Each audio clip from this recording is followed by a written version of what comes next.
Hey, this is Sports Vibes TV. I'm your host, QuisNY, and I'm coming at you with another Knicks video. I try to drop Knicks video at least 2 or 3 times a week, so if you're into that, make sure you hit that subscribe button and the bell icon, that way you're notified whenever I drop a video, all right? Now, let's get into today's discussion. I was searching the web, and I stumbled. How's that? I stumbled upon a few articles, all of them suggesting that the Knicks go after the one and only Lonzo Ball. Yes, you heard me correctly. Not LaMelo, Lonzo. And this madness has to stop right now.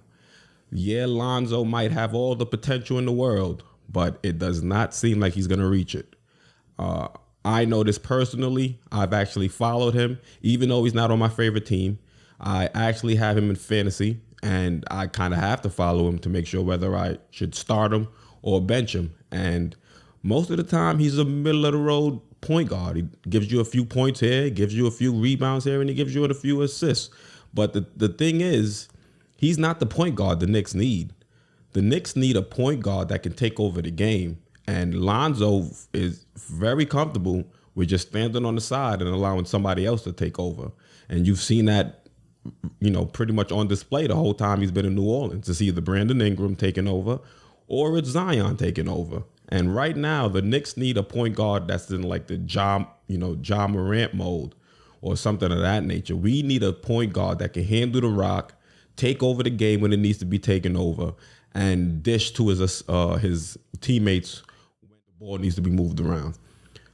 Lonzo is not that right now. And if we're going to be giving up, trade or assets, we need something of better value. Right now, Lonzo might get 12 to 15 million on the open market, which is a lot of money. But when it comes to NBA talent, that's pennies, to be honest.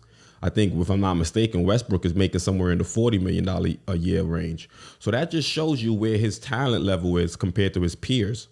And this is just typical Knicks nonsense, going after these players that they hope can turn into what they want them to be, but not necessarily having the pieces around to develop them in such a way. And I don't know. I'm not a big fan of Lonzo. If they would have said LaMelo, I'd have been like, all right, bet. Let's bring LaMelo in, see what he got, and let him play. But Lonzo, we've seen, what is this, a third or fourth year Lonzo? And it's pretty much been the same Lonzo. So do you think he's actually going to blossom into a much better player? Who are we going to bring in that's going to actually work with Lonzo and say, all right, Lonzo, this is how you shoot a three-pointer correctly. This is how you take it to the lane, take it to the hole correctly.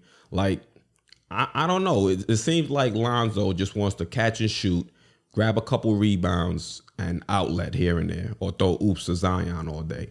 That's really, not what we need as a Knicks fan. You know what I'm saying? But you guys let me know what you think. If you think, Lonzo could be that piece that we can pair next to RJ and he can run the pick and roll with Mitch. If you think that's what the Knicks need and that's what we should do, let me know in the comments. Me personally, I'm not a big fan of it. I feel like there are other pieces that we can go out and acquire, but let's see, Once again, this is Sports Vibes TV. I'm your host, QuisNY, and I'm out.